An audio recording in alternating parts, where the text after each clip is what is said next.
kizibu n'emikolo gya baba kyabazinga okubaawo kwabula ku Abembi basiima okusanusa abagenyi be mu Bembi abatera okulya empanga n'omukulu Kiwanuka Muhammad eyeyita Afande Kadabada era ng'onene mbadde ayemba liwomera bangi mu mato nga n'edisinga disoosooteyise bantu kw'otaire okukunga abasoga okwira awalala. Obusoga bulaire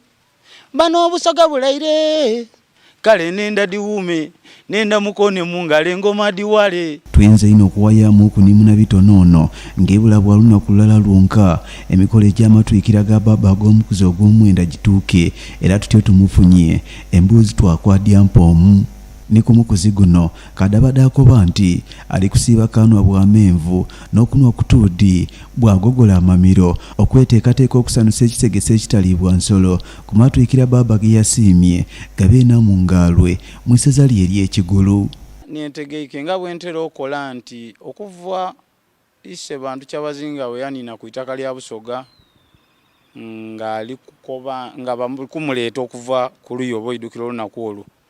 Nolunaku lwe namala okutoola niya kuba nasula mu studio nakola olwemba lwebeta diwume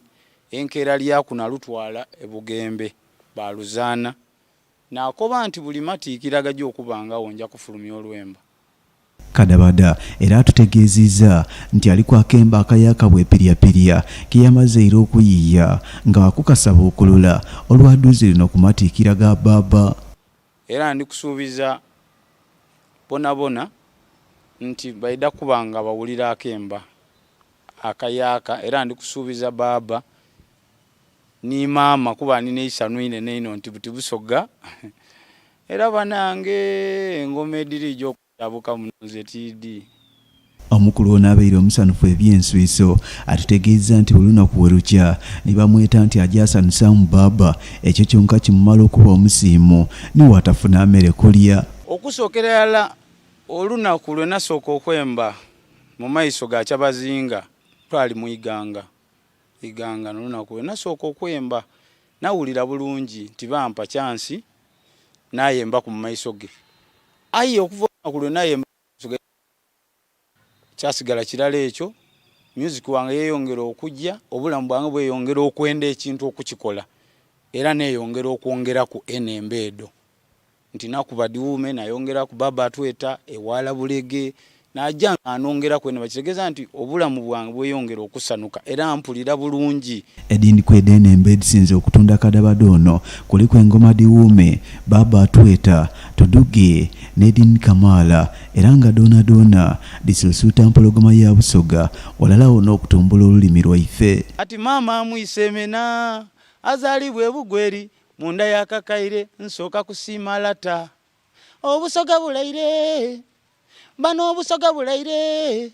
kale nenda diwume nenda mukone mungale ngoma diwale. Omukulu ono nzaalwa ya Bugweri mu igolozi ery'enabirire ku kyalo eky'ensinze nga yava okwida mu kibuga Idinde okutandika oyiiya obulamu. Ono atukobe engeri ye yatandikamu okwemba era nga kyali kizibu ino wazira nga teyakoowa waire bingi bye yabitamu. Banzaala nsinze ku idwaliro e Nazaalibirwa nze nsibuka munda y'abalwasira munda ya Alimansi Kiwanuka enabirere ni dada wange balwemba lunasookera ku balweta nzira nusu bwe naluvaaku nakubaawo enemba donadona omulundi mulala daali nga liraganwaku ninza okubanga mu Busoga ninza omwembe yasooka okwemba nakuba hiti ediswika 3 aye nga tibambonanga ku nti ngemi microphone wantu wona kuba mutesi yali mukambwe ino ku bintu by'okusula ku luya yayita yendera irala ng'enemba adiwulira aye nga tayidi nti mutabani we naakola ki ekyandetera obuzibu kugema video bwe nagema video omuntu yamuleetera akasiidi yamulaga ati ono ni mutabani wo neyagemye video eno lingirira obone yakuba ati niye ati okujja okulinga kunganiinze mwene yaba mukambwe naye najampola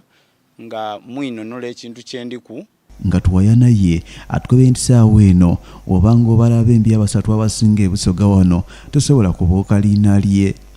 Ono akoba nga awulira bukala mwino okubanga naye embeera eyise bantu kyabazinga nga n'olunaku lwe yasooka okumwembera ayisa nuli ayiri bulaku kumuyita ono